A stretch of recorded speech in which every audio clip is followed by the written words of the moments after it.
দেশের জনগণ ভালো হলে শাসকও ভালো হবে। শাইখ মতিউর রহমান মাদানির সাথে একমত হলেন শিবির নেতা জনাব মাসুদ। আমাদের বিধান অলরেডি আসমান থেকে লৌহ মাহফুজ থেকে নামানো আছে, কোরআনে কারীমের আকারে রসুলের হাদিসে রাখে। আমাদেরকে বিধান আর সংবিধান তৈরি করা লাগবে না, আমাদের শুধু বাস্তবায়ন করতে হবে জীবনের প্রতিটি ক্ষেত্রে। আর শুরু করতে হবে নিজের ক্ষেত্র থেকে, ব্যক্তি জীবন থেকে। আপনার মাথা থেকে পা পর্যন্ত আল্লাহর বিধানকে প্রথম কায়েম করতে হবে, তারপরে আপনার পরিবারের ওপর কায়েম করতে হবে, তারপরে আপনার সমাজে, তার আপনার অর্থের ওপর, ধন সম্পদের ওপর কায়েম করতে হবে, তারপরে রাষ্ট্রীয় ক্ষেত্র, যাকে আল্লাহ রাষ্ট্রীয় ক্ষমতা দিয়েছেন তার উপর আল্লাহ ফরজ করেছেন। আমাকে আপনাকে বলেননি যে যেখানে তোর ক্ষমতা চলে না সেখানে গিয়ে তুই সেখানে বাহাদুরি দেখা।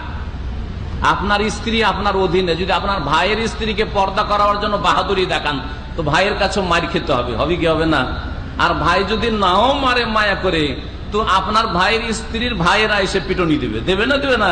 যে তোর কি এখানে চলছে, তোর স্ত্রী যে তুই আমার বোনকে মারবি, হ্যাঁ যাকে দিয়েছিস সে বুঝবে, তুই কেন মারতে আসবি, তুই কেন ধমক দিতে আসবি, ঠিক কিনা?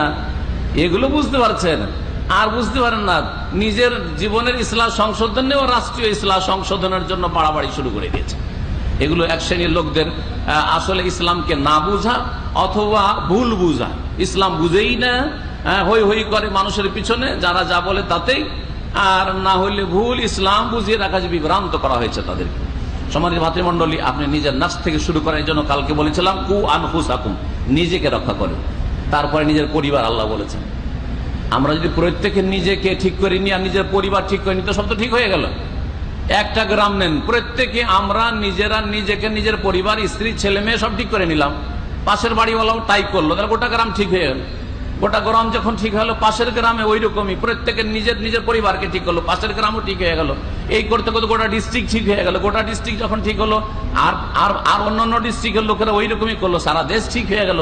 সারা দেশ যখন সোজা সব আল্লাহর গোলাম হয়ে যাবে, তখন আল্লাহর জমিনে আল্লাহ রাব্বুল আলামিনের বিধান সর্বক্ষেত্রে কায়েম হয়ে যাবে। কায়েম করার জন্য কোনো আন্দোলন করা লাগবে না। আর ইসলামী আন্দোলন ওইসব ভাষার কোনো দরকারই হবে না। এসব ভাষা দিয়ে মানুষকে ধোকা দেওয়া হয়েছে, কাজ কিছু হয় না, কিছুই না। আমরা নিজের বাড়িতে আমাদেরকে কাজ করতে হবে, মেহনত করতে হবে। সেটা আন্দোলন বলেন, যেটা নতুন ভাষা, মানুষের তৈরি করা ভাষা, আর সেটাকে বলেন যে দিনের খেদমত বলেন, আর মানুষের ইসলাম সংস্কার বলেন, সংশোধন বলেন, মানুষের দাওয়াত দেওয়া বলেন। দাওয়াতের কথা কোরআনে কারীমে এসেছে, ইসলাম শব্দ সংস্কার, সংশোধন করা, এগুলি কথা হচ্ছে কোরআনী ভাষা। বলছিলাম এক নম্বর মূলনীতি হচ্ছে আমাদের দাওয়াতের, সেটা হচ্ছে বান্দার রবের সাথে সম্পর্ক ঠিক থাকতে হবে, আল্লাহর সাথে সম্পর্ক। সেটা হচ্ছে তৌহিদি সম্পর্ক, শিরক মুক্ত জীবন যাপন, তৌহিদ প্রতিষ্ঠা করা, শিরক মুক্ত হওয়া।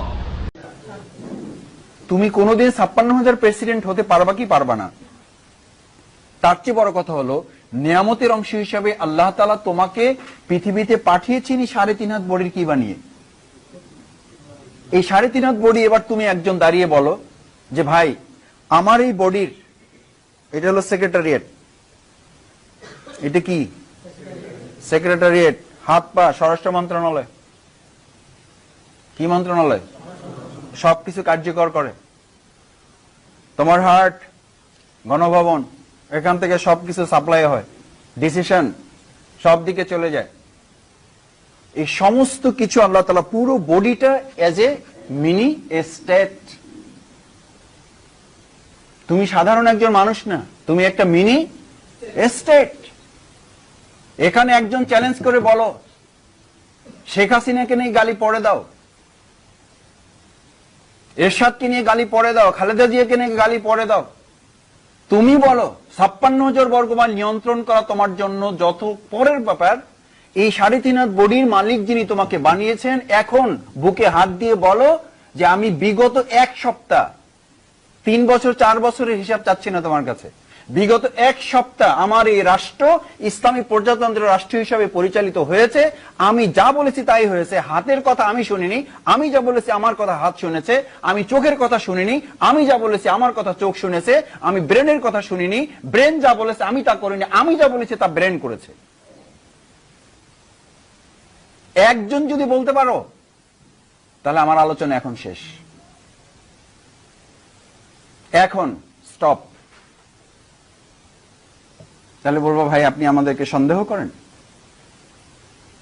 আমি তোমাদেরকে সন্দেহ করে এই কথা বলছি না। আমি বলছি এই জন্য যে এই চ্যালেঞ্জ তুমি আমি যদি নিতে পারতাম তাহলে তার প্রভাব এই কুমিল্লা মহানগরী পড়তো, কুমিল্লা মহানগরীর প্রভাব সমাজে পড়তো, সমাজ পরিবর্তন হতে বাধ্য। রাসূল করিম সাল্লাল্লাহু আলাইহি ওয়াসাল্লাম সোনার মদিনা করেছেন, সোনার মদিনার আলোকে সোনার মানুষ হয় নাই, সোনার মদিনা হয়ে সোনার মানুষ হয় নাই, সোনার মানুষ হয়ে সোনার মদিনা হয়েছে। এমন কতিপয় মানুষ, হাজার হাজার লোক না, 3.5 হাত বডি। বলো ইসলামী প্রজাতন্ত্রের তুমি একজন প্রেসিডেন্ট, তোমার মালিকানা রাষ্ট্রের তুমি ইসলামী প্রজাতন্ত্রের প্রেসিডেন্ট হতে পেরেছো কিনা? তুমি হাতের কথা শোনো নাকি হাত তোমার কথা শোনে? তুমি কি চোখের কথা শোনো নাকি চোখ তোমার কথা শোনে? পা কি তোমার কথা শোনে নাকি তোমার কথায় পা চলে? তুমি কি চোখকে বলতে পারো এই নোটপ্যাডের সামনে যা আছে তোমার চোখ সবকিছু দেখতে চায়, বাট আমি বলছি চোখ তুমি দেখবা না, দেখবা না, ব্যাস অর্ডিন্যান্স জারি, দেখবা না। দুনিয়ার কেউ দেখছে না, কিন্তু আমি যা বলছি তুমি দেখবা না, শেষ। এরকম এই 250 সাথী যথেষ্ট। যদি সে বলতে পারে আজকে এখান থেকে বের হওয়ার সময় যে বুকে হাত দিয়ে মাসুদ ভাই বলে যাচ্ছি যে আমি আমার এই 3.5 হাত বডির ইসলামী রাষ্ট্রের প্রজাতন্ত্র ঘোষণা দিলাম, কলেমার পতাকা উড়িয়ে দিলাম আমার এই 3.5 হাত বডির এই মিনি স্টেটে, এবং এখানে আর কোনোদিন শয়তানের রাজত্ব কায়েম হবে না।